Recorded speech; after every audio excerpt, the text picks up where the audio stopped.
Baik, kita masih di bab karomatil auliya wa fadlihim dengan kitab Riyadhus Shalihin di bawah bimbingan Imam An-Nawawi rahimahullah taala.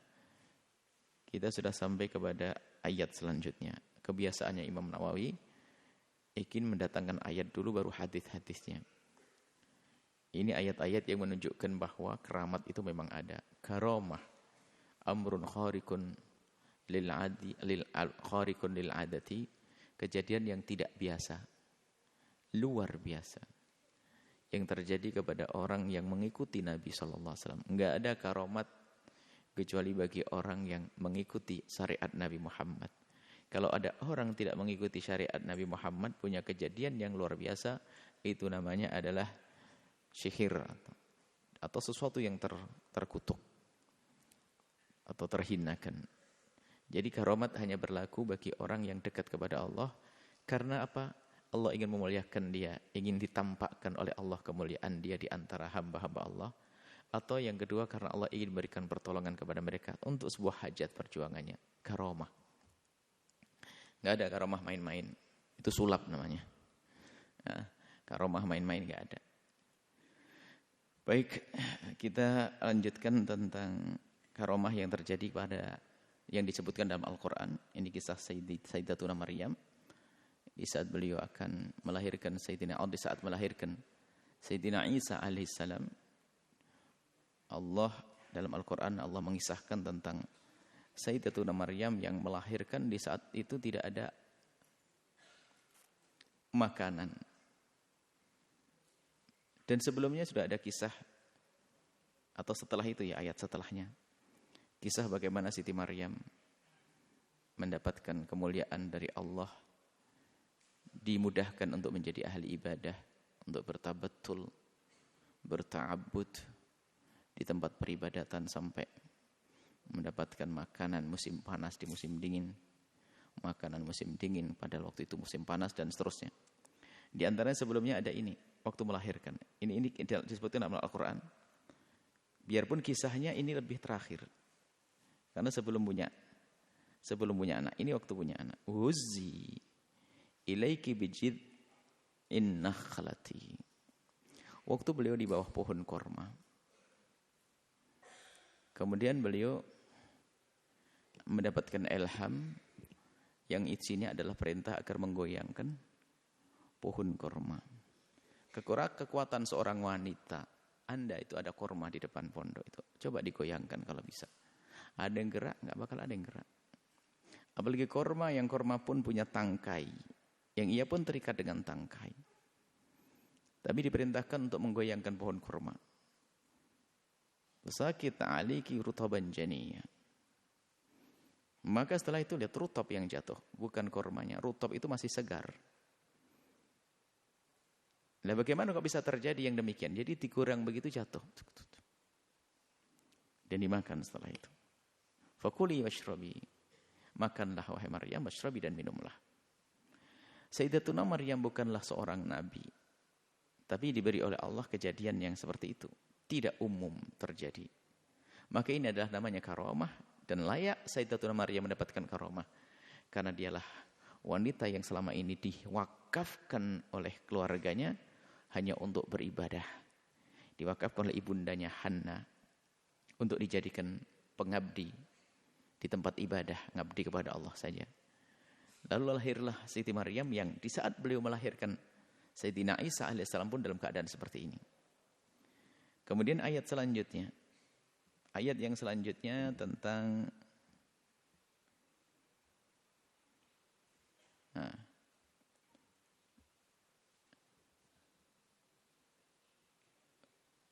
kullama dakhara alayya Zakaria al-mihrab.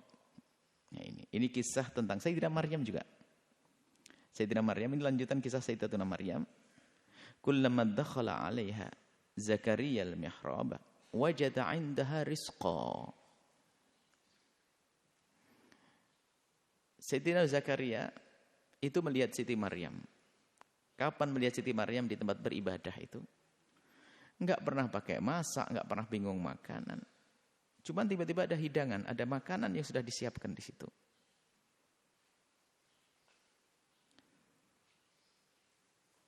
Qala ya Maryamu anna laki hadha. Hai Maryam, dari mana kau dapat makanan ini? Siapa yang antar? Qalat huwa min indillah. Allah kasih tanpa perantara. Sampai disebutkan para ahli tafsir menjelaskan buahnya buah unik. Buah mangga di musim mangga kan begitu. Buah korma di musim buah korma. Ini enggak. Ini ada hidangan buah musim panas, di musim panas, buah musim dingin. Jadi bukan umumnya. Kalau di musim dingin, buah musim panas. Yang tidak pernah ada. Dan rasanya kan lebih asik kan begitu. Biasanya kalau musim mangga, makan mangga jadi malas. Kalau di sini. Tapi di saat mangga lagi langka, enak. Ini begitu. Jadi sudah diberi oleh Allah yang namanya kenikmatan makanan, dibuat oleh Allah rasanya menjadi istimewa. Itulah Sayyidatuna Maryam. Innallaha yarzuqu man yasha'u bighairi hisab. Allah memberikan rizki kepada siapapun enggak pakai hitung-hitungan. Artinya apa? Kalau ditanya sebab, sebabnya apa? Enggak jelas. Yang penting Allah kasih. Nah, kalau kita kembalikan kepada kebaikan Siti Maryam, ya karena Siti Maryam adalah penghamba Allah yang sesungguhnya, menghambakan dirinya kepada Allah dengan sesungguhnya, dengan ketulusannya, dengan keikhlasannya, maka Allah beri Sayyidatuna Maryam kemuliaan namanya karomah. Ini kisah Sayyidatuna Maryam. Sayyidatuna Maryam. Siti Maryam bukan nabi. Sebab nabi adanya hanya laki saja. Wa idh tazaltumuhum. Ini ayat selanjutnya. Tentang Ashabul Kahfi. Tatkala kalian meninggalkan mereka kaum yang wa maya'budun. Tatkala engkau meninggalkan mereka wahai Ashabul Kahfi. Kau tinggalkan mereka orang-orang yang tidak menyembah Allah. Kau tinggalkan mereka dengan sesembahannya. Berhala-berhala yang ditegakkan. Illallah dan tidak ada yang layak disembah kecuali Allah. Fa'wu ilal kahfi. Lalu kau berlindunglah ke gua. Yanshur lakum rabbukum min rahmatihi. Sudahlah kau masuk gua. Nanti engkau akan mendapatkan rahmat dari Allah. Rahmat itu lengkap. Kalau sudah disebut rahmat itu lengkap. Bukan sekedar hilangnya rasa sakit, tapi yang dibutuhkan pun diberi karena dirahmati oleh Allah. Maka kalau orang sudah dirahmati oleh Allah, enggak ada yang kurang. Wa hiya lakum min amrikum mirfaqa. Dan akan disiapkan semua kebutuhan di situ. Maksudnya apa? Kamu tidak membutuhkan apa-apa lagi. Masuk gua selesai. Tidurlah dia. Tidur. Setelah itu terbangun. Setelah terbangun itu saling bertanya berapa tahun? Kayaknya berapa lama kita nginep di sini? Batu 1 hari. Oh, setengah hari atau 3 hari. Padahal dia sudah tidur di situ 309 tahun. Dan tidak ada perubahan. Enggak ada perubahan. Maka kalau ada riwayat yang mengatakan kukunya jadi panjang, rambutnya panjang, itu riwayat bohong, enggak benar itu. Sebab kalau kukunya panjang kan jadi sadar kalau lama di situ. Enggak ada. Jadi tetap seperti semula. Jadi 309 tahun dia tertidur, ditidurkan oleh Allah. Kemudian terbangun masih dalam keadaan seperti itu, enggak ada yang kurang. Sampai dia kemudian salah satu dari mereka, ini waktu itu raja zalim. Waktu masa hidup awalnya, waktu dia masih sebelum tidur, itu adalah rajanya zalim, tidak beriman kepada Allah. Sampai diganti dengan raja yang soleh. Tapi raja yang soleh pun tidak sempat menemui dalam riwayat. Di saat dilacak alamatnya sudah tiada, sudah meninggal. Hanya ceritanya satu dari mereka itu atau berapa dari 7 orang. Apa saya jumlahnya itu berkhilaf di situ kan disebutkan. Di saat Ashabul Kahfi ini terbangun, masih ada dirham, uang-uang yang pernah dia simpan. Uang-uang yang mereka simpan kemudian menyuruh sebagian dari mereka untuk pergi ke pasar. Saya di pasar pada bingung, orang ini duit tahun kapan ini? Tahun 300 tahun yang lalu duit. Kok masih ada di sini? Cerita begini baru nyampe beritanya kepada sang raja, kemudian sang raja mencari dan setelah itu sudah tidak ada. Nah, yang boleh kita ambil, yang bisa diambil sini faedah apa? Ini adanya orang-orang terpilih Allah dari orang-orang soleh. Dia punya kejadian luar biasa. Umumnya orang mati 3 hari sudah hancur. Sehari itu sudah mulai memar, 2 hari mulai membengkak, 3 hari itu meletus. Manusia.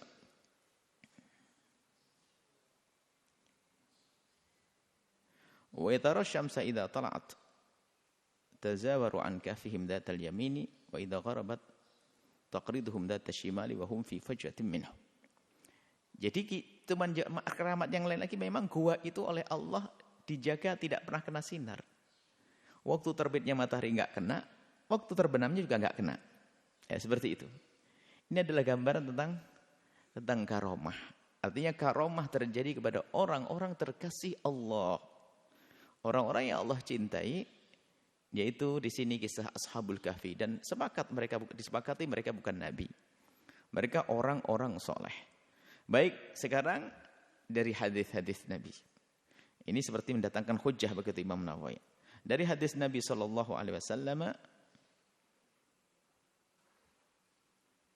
an Abi Muhammad Abdurrahman bin Abi Bakar As-Siddiq radhiyallahu taala anhuma, dari Sayyidina Abi Muhammad Abdurrahman bin Abu Bakar As-Siddiq.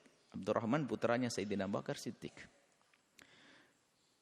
Anna ashabal suffati, beliau bercerita bahasanya sesungguhnya ashabus suffah. Ashabus suffah adalah orang yang meninggalkan keluarga, bukan meninggalkan keluarganya, yang menuju ke tempatnya Nabi dengan segala kekurangannya, kefakirannya. Lalu oleh Nabi dibuatkan satu tempat namanya suffah. Penghuninya nama ashabus suffah. Jadi kalau ini masjid, ya semacam ini masjid. Kalau ini masjid Nabi, anggap saja ini masjid, separuh masjid, suffah itu dihadap. Berseberangan, berhadapan dengan. Jadi dekat sekali. Memang kalau nyebrang langsung ke masjid. Jadi kalau masjid di gambaran Masjid Nabawi, kalau kita melihat miniaturnya, Masjid Nabawi itu ya semacam ini kalau Allah itu. Separuh ini, separuh ada hamparan. Separuh itu masjid, separuh hamparan, ujungnya sana ini dibuat tempat. Dan masjid Nabi nempel dengan rumah baginda Nabi nanti. Baik, masuk rumah Siti Aisyah dan lainnya. Kemudian ini Sayyidina Abdurrahman bin Abu Bakar cerita, kanu nasan fuqara. Ashabus suffah itu orang fakir-fakir. Termasuk imamnya adalah Imam Abu Hurairah. Jadi untuk menjadi orang sukses, fakir tidak akan jadi penghalang. Abu Hurairah itu makannya itu enggak karu-karuan. Kadang ada, kadang enggak. Fakirnya fakir super. Kalau ada orang merasa kefakiran hari ini, suruh bertanding dengan Abu Hurairah. Tapi pun ternyata beliau duduk dengan Nabi hanya berapa belas bulan. Tapi serius dia menekuni, mengambil dari Nabi, mengambil dari sahabat Nabi. Sehingga beliau, Imam Abu Hurairah, menjadi minal mukthirina fi riwayatil ahadithi. Orang yang paling banyak, termasuk orang banyak kayak Siti Aisyah dan yang lainnya. Di dalam meriwayatkan hadis Nabi. Mereka ini ashabus suffati, kawan-kawannya Abu Hurairah ini fakir-fakir. Wa anna Nabi qala marratan, Nabi pernah suatu ketika memberikan himbauan, man kana indahu ta'amu tsnaini falyadhhab bi tsalitsin. Artinya, ditolong ini ashabul suffah ini. Cuman kalau kamu nolong blek gitu kan repot. Gini aja deh. Setiap keluarga yang punya makanan untuk orang dua ngambil satu. Kan Nabi pernah menyebut ta'amul itsnaini yakfi tsalatsah.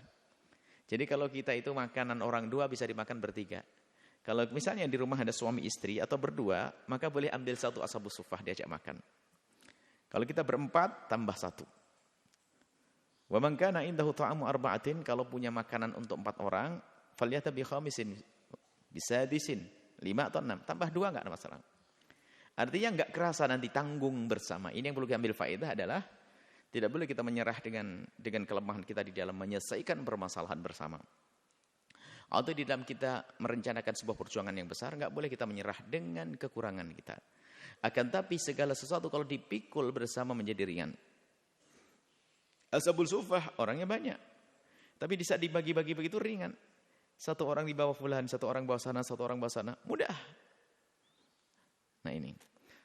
Kama qala, atau seperti begitulah yang dikatakannya. Wa anna Abu Bakar, dan Sayyidina Abu Bakar radhiyallahu anhu jaa bi thalathatin. Sayyidina Abu Bakar itu pulang membawa 3. Membawa teman 3 diajak makan. Wantolakon nabiyyu bi asyratin. Nabi membawa 10 orang. Wa anna Abu Bakrin ta'asya indan Nabi. Sayyidina Abu Bakar itu membawa 3 orang tamu, dibawa pulang ke rumah. Kemudian setelah itu menuju ke rumahnya Rasulullah, diajak makan Rasulullah. Enak ya? Yang ajak makan Rasulullah sallallahu alaihi wasallam. Tsumma labitha hatta shallal isya'a. Kemudian tinggal bersama Nabi sampai salat Isya. Tsumma raja'a, kemudian kembali. Fa ja'a ba'da ma madha minal laili. Masyaallah, kemudian datanglah di rumahnya. Sudah mulai malam. Qalat lahu imra'atuhu, kemudian istri beliau bertanya, "Ma habasaka an adhiyafik?" Apa yang menjadikan engkau terlambat untuk menemui tamumu, menemani tamumu? Apa ya Abu Bakar? Kenapa kau telat? Kemudian Sayyidina Abu Bakar bukan menjawab pertanyaannya. Tradisi Arab itu karam, orangnya pemurah, peduli kepada tamu. Jadi ditanya begitu malah bertanya, awa ma'asyaitum? Sudah kau kasih makan tamunya? Jadi ada la karam ka aramil Arab, istilah itu. Orang Arab itu dermawan, kalau tamu itu betul-betul dimuliakan. Kadang-kadang tidak kenal pun sembelihkan kambing. Nah, kita mengalami itu semua, masuk ke tempatnya Badui langsung kambing, itu kambing. Bukan pitik, bukan kambing. Bukan ayam kecil. Jadi kalau padahal tidak begitu kenal, di mana? Khas, tunggu sebentar, kambing keluar. Karam mereka senang ikramid dhaif. Memuliakan tamu. Watak itu kebiasaan. Dan itu senang melakukan itu semuanya. Dengan senang. Dan memang ada yang namanya sifat yang Allah berikan kepada sebagian hambanya, namanya dermawan. Qalat, kemudian istri beliau berkata, "Abau, mereka enggak mau hatta taji'a, sampai nunggu kamu datang." Waqad aradu alaihim, sudah disodorkan. Qala fadhhabtu ana, kata Abdurrahman bin Abu Bakar, dengar pertanyaan bapaknya begitu langsung Abdurrahman sembunyi. Dhahabtu, pergi. Ini Abah bakal marah ini. Sampai jam sekarang tamunya belum makan. Wah, ini bakal marah ini. Fakhtabatu, aku sembunyi. Biarin urusan Abah dengan tamu sama Umi nih. Ini daripada saya kenal, saya minggir. Faqala ya Gunthar. Ya Gunthar. Marah dengan keluarganya. Gunthar itu adalah orang yang disifati dengan tidak peka, bodoh. Wahai yang mana? Nah, bodoh, maksudnya menyebut begitu marahnya, begitu semangatnya muliakan tamu sampai ya Gunthar. Gunthar. Fajadda'a wa sabba, sampai ya bahasanya memaki. Jadi ternyata maki itu ya asalkan jangan ngomong-ngomong sampai kotor-kotor, enggak. Kalau orang marah itu muncul satu kalimat-kalimat semacam itu. Ya Gunthar. Ini anak tidak peka. Ya Gunthar. Fajadda asyab. Lalu ngomong apa saja. Pokoknya marah-marah dengan anaknya. Kemudian Sayyidina Abu Bakar nyuruh makan. Tamunya, kulu hani'an, makan yang enak. Tamunya apa? Wallahi la at'amuhu abadan. Enggak. Saya tidak akan makan. Kecuali kamu makan, wahai Abu Bakar.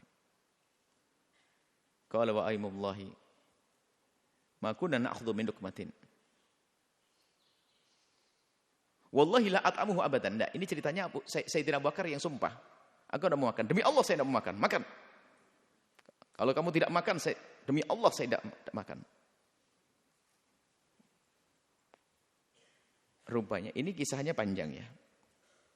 Ini kita baca dulu. Kunna na'khudhu min lukmatin. Kemudian setelah itu diambil. Setelah pada sumpah-sumpahan begitu, nanti kalau dalam riwayat ini disebutkan yang sumpah itu bertiga. Yang pertama Abu Bakar, la ana tidak akan makan demi Allah. Istrinya juga itu, Allah tidak mau makan. Karena demi muliakan tamu, biar tamunya itu lega makan. Wallahi ana tidak mau makan. Saking pengennya makanannya dimakan oleh tamu.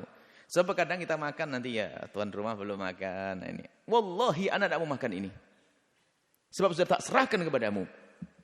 Istrinya begitu. Wallahi saya juga tidak mau makan. Wah, jadi kalau ngasih bukan ragu-ragu. Silakan. Ini tadi belinya harganya begini. Wah, enggak jadi makan. Nak ketelannya. Kalau ngasih itu yang maksimal. Kadang-kadang makan dilihat. Banyak banget. Habis nanti. Ini orang pelit. Ini enggak. Orang Arab saking lomannya, saking dermawannya, enggak ini, enggak, wallahi ana makan. Ente makan, tamu. Ini memang sediakan untuk kamu. Istrinya juga bersumpah. Tamunya itu juga bersumpah, wallahi ana enggak makan kecuali ente mau makan. Waduh. Tamunya ingin disertai Abu Bakar. Wah, ini hebat masalah persumpahan di sini. Baik, kita baca dulu. Kemudian pada akhirnya memang makan semuanya. Ternyata wasarat ini kunna na'khudhu ma kunna na'khudhu min luqmatin illa raba min asfaliha. Jadi setiap kali diambil makanannya nambah dari bawahnya. Aktar minha, lebih banyak lagi. Hatta syabi'u, sampai semua orang tamunya itu pada kenyang. Wasarat akthar mimma kanat qabla dzalika, sehingga makanan yang disajikan tadi lebih banyak lagi. Fa nadhara ilaiha Abu Bakr, kemudian Abu Bakar melihat kepada istrinya, faqala li imratihi ya ukhta bani Firas. Biasa dalam menyebut seseorang itu kalau sini, oh istriku mojang periangan gitu ya. Orang Sunda atau gimana kan sanjungannya itu disebut jadi loh. Jadi sebut sukunya, daerahnya gitu. Itu ajar begitu. Putri apa gitu, yaitu Jawa atau Sunda atau Putri Madura. Jadi disanjung begitu dari dikembalikan kepada sukunya, karena sukunya suku masyhur yang baik ini. Nah, ini disebut mahadza. Apa ini kok jadi begini makanannya? Qalat la qurrati aini. Qurrati aini adalah biasanya disebutkan dalam keadaan qurrati aini itu penyejuk hatiku gitu loh Mas. Qurratu ain itu penyejuk hati. Maksudnya apa ya? Menjawab dengan bahasa senang. Lahiyal an akthar minha. Wahai suamiku yang baik, suamiku ini, penyejuk hatiku. Gitu loh. Lahiyal an akthar minha. Iya, makanannya kok lebih banyak dari tadi sebelum kita sajikan. Bithalathi marratin akthar min dzalika, akthar minha qabla dzalika bithalathi marratin. Menjadi lipat 3 kali. 1 nampan jadi 3 nampan. Fa akala minha Abu Bakar, kemudian Abu Bakar makan, wa qala inna ma kana dzalika minasyaitan, baru Abu Bakar nyesel. Aku tadi sumpah yang pertama itu dari syaitan. Akhirnya Abu Bakar itu melanggar sumpahnya, dan maka nanti ulama membahas. Jika seseorang terlanjur, kita baca dulu supaya selesai dulu, supaya tidak campur. Ya ini yaminahu, maksudnya Sayyidina Abu Bakar menyesali dengan sumpahnya yang berjanji wallahi tidak mau makan tadi. Tsumma akala minha luqmatan, kemudian memakan suap, tsumma hamalah ila Nabi, kemudian bawa kepada Nabi sallallahu alaihi wasallam, fa asbahat indahu, kemudian berada pada Nabi sallallahu alaihi wasallam. Wa kana bainana wa baina qaumin ahdun famadhal ajalu, kemudian kita ada perjanjian dengan mereka tamu, famadhal ajalu, kemudian berakhirlah perjanjian dengan tamunya. Apa sih dengan tamu-tamunya? Perpisahlah semuanya. Pulang pada masing-masing, punya kegiatan masing-masing semuanya. Wa tafarraqa 12 rajulan, kemudian berpisah 12 orang. Ma'akul lirajulin minhum unasun, setiap orang dengan rombongan. Wallahu a'lam kam ma'akul lirajulin. Saya tidak tahu berapa. Jadi kebiasaan begitu. Menanggung. Jadi ini kita mengambil faedah begini, menanggung bersama gitu loh. Ini biasa kita serukan. Misalnya di bulan Ramadan sini, santri ini Masya Allah, berjuang perindu kemuliaan semuanya. Di sini ada berapa ribu. Dari ribuan ini ayo ditanggung bersama. Siapa yang ngambil? 10 orang 1 bulan Ramadan, 10 orang 1 bulan Ramadan, 1 orang ngambil untuk anak-anak menjamin sebulan Ramadan. Ajib. Tiba-tiba lengkap nanti. Anak-anak dimuliakan di bulan Ramadan, para santri. Ini termasuk yang kita serukan tahun ini. Fa'akalu minha jami'an, dan semuanya makan. Fi riwayatin, dalam riwayat, fahalafa Abu Bakrin, Sayyidina Abu Bakar bersumpah la yata'amuhu, tidak mau makan. Fahalafatil mar'atu, istrinya juga mengatakan la tata'amuhu, tidak akan makan. Fahalafad dhaifu, tamunya juga bersumpah la yafu ala yata'amuhu aw yat'amuna hatta yat'amuhu, tidak mau makan kecuali Sayyidina Abu Bakar juga mau makan. Faqala Abu Bakar hadhihi minasyaiton, ini dari syaitan, fada'a bi tu'ami, kemudian ngajak makan bersama. Fa akala wa akalu, Sayyidina Abu Bakar makan dan tamunya juga makan. Wa ja'alu la yarfa'una lukmatan kajwad, kemudian yang terjadi adalah tidak mengangkat satu suap nasi illa robat min asfaliha, kecuali bertambah dari bawahnya. Akthar minha, lebih banyak lagi. Wa qala ya ukhta bani Firas, tadi, wahai ukhti bani Firas, ma hadza, apa ini? Faqalat wa qurratu aini innahal ana al akthar minha. Ini hadis riwayat lain maksudnya. Sekarang lebih banyak wahai suamiku, qabla an na'kul, daripada sebelum kita makan. Fa akalu wa ba'atha biha ila nabi, kemudian sebelum makan ada dikirim kepada Nabi sallallahu alaihi wasallam. Fa dzakara annahu akala minha, dan dalam cerita Nabi Muhammad juga makan daripada makanan tersebut. Wa fi riwayatin, dalam riwayat lain, anna Abu Bakar qala li Abdurrahman, dalam riwayat lain Sayyidina Abu Bakar itu berkata kepada Abdurrahman putranya, dunak adyafak, pulang ke rumah membawa tamu, dunak adyafak, tamumu perhatikannya. Fa inni muntalikun ila nabi, sebab aku ada undangan untuk bersama Nabi. Fakhur min Kirahum qabla an aji. Selesaikan urusan menjamu tamu sebelum aku datang. Pokoknya aku mau pergi, ya nak ya, Abdurrahman. Aku mau pergi kepada Rasulullah. Ini tamu aku bawa. Beresin urusan makan malamnya. Fantalaqa Abdurrahman fa'atahum bima indahu. Kemudian Sayyidina Abdurrahman bin Abu Bakar mendatangi mereka, membawa pergi, kemudian menyiapkan makanan semuanya. Kemudian datang kembali dengan fa'atahum, kembali dengan makanan-makanan. Faqala it'amu, makanlah wahai tamuku. Qalu aina rabbu manzilina? Mana sahibul bait? Abu Bakar di mana? Qala it'amu, sudahlah makan. Qalu ma nahnu bi akhilina hatta yaji rabbu manzilina. Kami tidak akan makan kecuali sampai datang orang yang punya rumah di sini. Qala iqbalu anna girakum, terimalah hidangan ini wahai tamuku. Fa innahu, karena sesungguhnya injaa, kalau ayah datang, Abu Bakar datang. Walam tat'amu, kemudian kamu tidak mau, belum makan. Lanal qayanna minhu, niscaya kami akan menemukan amarah dari beliau. Makan, kalau tidak makan nanti abah marah. Fa abau, tetap enggak mau makan. Fa araftu annahu yajidu alayya, aku sadar ini kalau abah datang pasti marah dengan saya. Falamma jaa, betul, Abu Bakar datang, tanahaitu, langsung ngeloyor Sayyidina Umar, minggir nih. Abahnya marah nanti. Fatanahaitu anhu. Faqala, kemudian bertanya, "Ma sunatum?" Apa yang kau lakukan kepada tamumu kok belum makan sampai sekarang, ha? Ahbiruh, kasih tahu. Apa ini yang terjadi kok enggak makan semuanya? Faqala, kemudian Sayyidina Abu Bakar bertanya, "Ya Abdurrahman." Panggil anaknya, "Abdurrahman, mana kau?" Sembunyi, sakat. Fasakata. Thumma qala ya Abdurrahman, dipanggil lagi. Fasakat. Faqala ya Gunthar. Enggak dipanggil, enggak dengar-dengar. Hei, dungu. Di mana kau?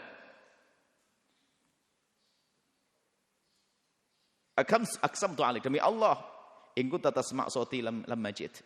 Kalau Bang dengar, keluar. Baru keluar, disumpah begitu. Nongol. Fakultu, ya aku ngomong, Bah. Sudah aku perintahkan, coba tanya sendiri ke tamumu. Sudah saya suruh makan, enggak mau. Salat ya, faqalu sodak. Kata tamunya, benar, dia suruh makan kepada kami wahai Abu Bakar. Kami sudah di rumah makan. Atau Nabi sudah didatangkan makanan, tapi saya tidak mau. Faqala, kemudian Sayyidina Abdurrahman berkata, kemudian Sayyidina Abu Bakar berkata, innama intadhartumuni, jadi kau nunggu aku makan. Sudah disiapin makan, enggak makan wahai tamuku. Wallahi la at'amuhu al-lailata, demi Allah aku tidak mau makan malam ini di sini. Faqala al-akharun, tamu-tamunya ngomong, wallahi la nat'amu hatta tat'amah, demi Allah wahai Abu Bakar, saya pun tidak akan makan kecuali engkau makan juga. Faqala wailakum, wah celaka kalau gini cara. Malakum la taqbaluna anna kirakum, kenapa tidak kau terima makananku? Kenapa enggak kau makan? Hatta amak, mana? Akhirnya Abu Bakar faja'a bihi fawadha ayadahu, kemudian Sayyidina Abu Bakar ngambil sudah, ngalah dengan sumpahnya. Faqala bismillahi. Naam. Bismillahi, lalu makan. Dimakan semua. Al-ula minasyaiton. Sumpahku tadi yang pertama itu adalah dari syaitan. Fa akalahu akalu, kemudian Sayyidina Abu Bakar makan, kemudian para tamu juga makan. Sedikit masalah sumpah. Jadi ceritanya begini, siapapun yang pernah bersumpah, jika ternyata sumpah itu jika dilanggar lebih baik, maka hendaknya sumpah itu dilanggar dan nanti membayar kafarah. Jadi ada kafarah.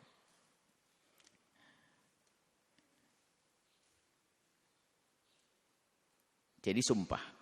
Kemudian di sini cerita tentang apa? Sayyidina Abu Bakar As-Siddiq. Sayyidina Abu Bakar As-Siddiq, ya kafarahnya nanti suruh milih, merdekakan budak enggak ada. Kafarahnya memberikan makan 10 orang atau puasa 3 hari. Jadi misalnya sudah bersumpah, demi Allah saya tidak mau ke rumah bibi. Ke rumah bibi kan ziarah baik, kenapa kau sumpah? Pergi ke rumah bibi, bayar.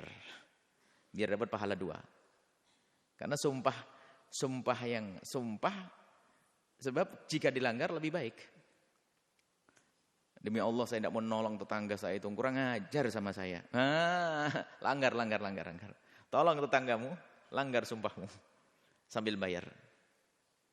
Seperti itu. Jadi kalau sudah terlanjur bersumpah, Tapi hendaknya kita tidak main sumpah. Sumpah itu hanya berlaku dalam keadaan darurat. Dalam hajat. Hajat yang mendesak baru bersumpah. Kita tidak dianjurkan memperbanyak sumpah. Baik, kemudian di sini yang perlu difahami, Sayyidina Imam An-Nawawi mendatangkan hadis ini cerita tentang adab karomah yang Allah berikan Sayyidina Abu Bakar kepada Sayyidina Bakar. Sayyidina Abu Bakar bukan Nabi, tapi ternyata makanan kok berkembang. Kalau Nabi kan dari jemarinya keluar air yang bisa diminum oleh semua pasukan waktu itu. Makanan itu Nabi cukup, mukjizat bagi Nabi. Cuman yang harus kita pahami bahwa keramatnya umat Nabi adalah mukjizatnya Nabi. Artinya kembalinya kepada Nabi. Sebab tidak ada orang punya karamat kecuali dia terikat dengan Nabi. Maka karomatnya umat Nabi Muhammad itu sebetulnya mukjizatnya Rasul. Karena apa? Tidak akan diberi oleh Allah karomat seperti itu kecuali karena dia punya keterikatan yang kuat kepada Rasul sallallahu alaihi wasallam. Baik. Imam Nawawi menjelaskan qala ghunthar bi ghin mu'jamah. Ghin yang bertitik, ghin madmumah, ghun. Thumma nun sakinah, ghun, thumma ta' musallatsah. Wa huwa al-ghabiyul jahil, yaitu orang yang bodoh, orang yang dungu dan bodoh. Wa qalu fajadda'a aisyatamahu wal jidu al-qatu, qatul anfu itu, qatu memotong itu jid. Qalu yajidu alayya ay bi kasri jimi ay yaghdab alayya, yaghdab marah. Ini adalah hadis yang pertama tentang karomah yang Allah berikan kepada Sayyidina Abu Bakar Siddiq. Ini maksudnya dalilnya orang punya karomah. Kemudian hadis selanjutnya kita tambah satu lagi, masih banyak insyaallah. Wan Abi Hurairah, dari Abi Hurairah radhiyallahu taala anhu qala Rasulullah sallallahu alaihi wasallam bersabda, laqad kana fi ma qablakum minal umami nasun muhaddatsuna. Jadi ada orang terdahulu sebelum Nabi Muhammad, ada orang-orang yang muhaddatsun. Muhaddatsun itu mulhamun. Dia itu dapat ilham dari Allah. Sehingga omongannya itu dapat bimbingan langsung. Kalau Nabi ya itulah wahyu. Cuman karena kalau itu bukan Nabi namanya ilham. Muhaddatsun. Fa iyyaku fi ummati ahadun, kalau ada dari umatku orang yang punya kelebihan muhaddats seperti itu, fa innahu Umar, maka dia adalah Sayyidina Umar. Rahul Bukhari, hadis Imam Bukhari dan Muslim fi riwayat Aisyah, fi riwayatihima qala Ibn Wahab muhaddatsuna mulhamun. Maksudnya muhaddatsun mulhamun, mendapatkan ilham. Jadi Sayyidina Umar tuh kalau ngomong tuh tepat gitu. Cocok sesuai dengan syariat, sesuai dengan ini. Sayyidina Umar ngomong begini tiba-tiba cocok dengan syariat. Jadi mulham. Itu termasuk karomah. Beliau bukan nabi tapi bahkan ilham. Hanya perlu diketahui bahwasanya seolah-olah di sini hanya Sayyidina Umar saja. Oh tidak, Sayyidina Abu Bakar. Jadi wali terbesar itu, wali paling agung adalah nomor 1. Selebihnya di bawahnya. Abu Bakar, Sayyidina Abu Bakar As-Siddiq. Wali nomor 1 Sayyidina Abu Bakar. Wali-wali yang selama ini disebut gede-gede, oh di bawah Sayyidina Abu Bakar As-Siddiq. Nggak ada bisa ngalahkan. Sayyidina Umar di bawah Sayyidina Abu Bakar Siddiq. Cuma dalam ini memang muhaddatsun ini memang yang sering tampak dari Sayyidina Umar. Padahal Sayyidina Abu Bakar punya kejadian-kejadian yang sangat mirip. Dengan apa? Dengan Sayyidina Umar bin Khattab. Sayyidina Abu Bakar lebih banyak lagi sebetulnya. Cuman begitulah kadang Sayyidina Abu Bakar kelebihannya banyak seolah-olah bagian ini tidak disebut. Padahal Sayyidina Abu Bakar juga dia muhaddatsun juga. Jadi beliau yang ilham-ilham bahkan lebih banyak daripada Sayyidina Umar bin Khattab. Cuman karena biasanya begini, kalau orang ahli nahwu hebat, padahal dia juga ngerti fikih, cuman karena menonjol nahwunya, fikihnya kurang terlihat. Atau sebaliknya yang menonjol fikihnya, padahal dia juga ilmu nahwu punya, tapi tidak banyak terlihat. Sayyidina Umar punya kelebihan, Sayyidina Abu Bakar kelebihan, cuma dalam sisi ini jarang dibahas. Sayyidina Umar nonjolnya di sisi ini, padahal yang lain juga ada kebaikan Sayyidina Umar. Kalau Sayyidina Abu Bakar banyak, bahkan disebutkan kisah tentang masalah sulh Hudaybiyah itu. Itu pendapatnya Sayyidina Abu Bakar yang dipakai. Juga kisah tentang banyak Sayyidina Abu Bakar Siddiq tentang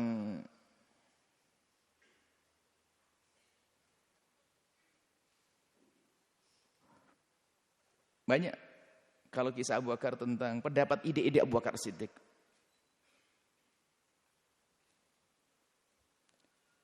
Apa ya, banyak yang kita ingat tentang kelebihan-kelebihan. Atau waktu wafatnya Nabi, berita khabar di Madinah tentang wafatnya Nabi sallallahu alaihi wasallam. Orang pada berkumpul di Umar berkumpul. Nabi tidak wafat. Nanti bangun lagi.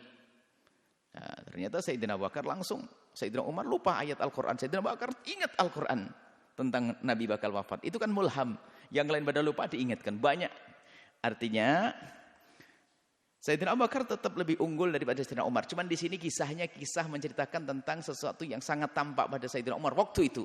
Dan tujuan Imam Nawawi adalah mengambil hujjah bahwasanya ada hamba-hamba terkasih Allah dari sahabat-sahabat Nabi yang mereka diberi oleh Allah karamah, karena babnya karamah. Bahkan termasuk Sayyidina Abu Bakar Umar itu punya keramat itu waktu peperangan itu dari kejauhan itu menyeru ya Sariyah Sariyah al-Jabal Jabal. Jadi pasukan itu waktu lagi Sayyidina Umar di atas mimbar mengirim pasukan perang, tapi Sayyidina Umar tidak ikut karena memang dibagi-bagi. Tapi tiba-tiba Sayyidina Umar tuh ngomong ya Sariyah al-Jabal al-Jabal al-Jabal. Jamaah yang di masjid itu bingung, ngomong apa Umar? Rupanya pasukan yang lagi perang sana mendengar Sayyidina Umar al-Jabal. Maksudnya apa? Pergi ke gunung, pergi ke gunung, pergi ke gunung. Akhirnya pergi ke gunung dengar suara Sayyidina Umar. Selamat, akhirnya menang. Setelah itu baru ada cerita.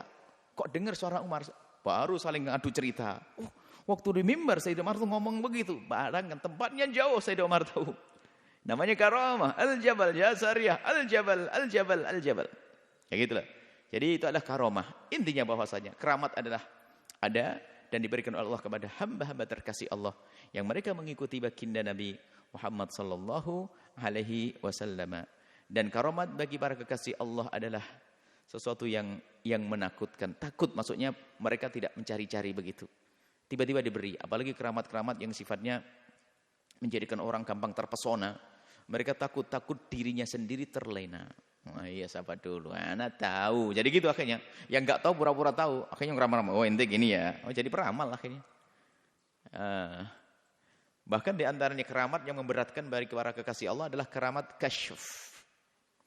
Kasyf itu dibukakan oleh Allah tentang kekurangan-kekurangan seseorang. Tentunya adalah tadi karena untuk memuliakan dia atau untuk memberikan pertolongan. Misalnya untuk berlindung, wah ini orang enggak benar. Hati-hati orang kan. Cuman di satu sisi mereka menjerit karena beliau itu tidak ingin melihat kekurangan seseorang. Bahkan bagi mereka para kekasih Allah keramat kasyaf semuanya itu bukan keramat yang agung. Makanya jangan gampang mengagung-agungkan kasyafnya seseorang. Wah kasyaf ini. Dia aja sedih dengan kasyaf. Karena kasyaf itu melihat sesuatu yang seharusnya dia tidak lihat. Sedih. Wong kita kalau mendengar cerita tentang aibnya seseorang aja kita berusaha untuk menutup, menyembunyikan. Bagaimana dibuka berat? Nggak mau. Sedih. Cuman ya karena harus tahu. Karena dia seorang kekasih Allah. Diberitahu oleh Allah untuk menyelamatkan yang lainnya. Tapi sedih sebenarnya tahu. Pengennya nggak usah tahu tapi selamat.